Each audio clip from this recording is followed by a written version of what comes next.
Hello friends, இன்றைக்கி பிரேக்ஃபாஸ்ட்டுக்கு parotta, plain parotta, stuffed இல்லை. எப்படி பண்ணுறதுங்கிறது பார்க்கலாம். லேயர் டைப்பும் பண்ணேன், ப்ளெயினும் பண்ணினேன்.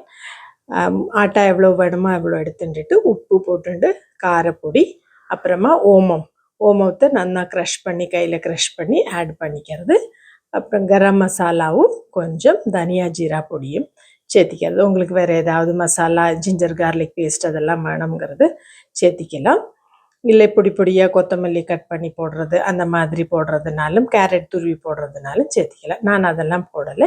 இதெல்லாம் போட்டுட்டு எண்ணெய் விட்டுண்டு 1 ஸ்பூன் எண்ணெய் போடும் மிக்ஸ் பண்ணி கசூரி மேத்தியும் சேர்த்திக்கிறது. க்ரஷ் பண்ணி சேர்த்தின்ட்டு வேண்ட அளவு தண்ணி விட்டு சப்பாத்தி ரொட்டிக்கு பிசைஞ்சிக்கிற மாதிரி பிசைஞ்சிக்கிறது.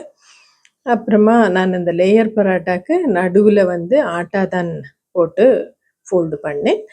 கீ இல்லைன்னா எண்ணெய் விட்டு பண்ணினேனாக்கா இன்னும் நல்லா இருக்கும். ட்ராவலுக்கு பாக்ஸுக்கு எல்லாம் வச்சுக்கிறதுக்கு அது பெட்டராக இருக்குது. நான் கொஞ்சம் லைட்டராக இருக்கணுங்கிறதுனால ஆட்டாவே நடுவில் வச்சுட்டு ஃபோல்டு பண்ணினேன்.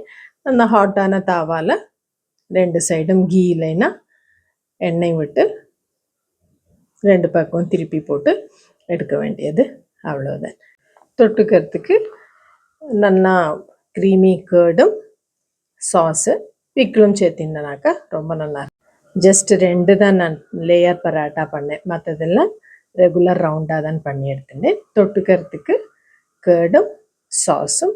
Hope you like this video. பிடிச்சிருந்தா சப்ஸ்கிரைப் பண்ணுங்க. Thank you so much. பை.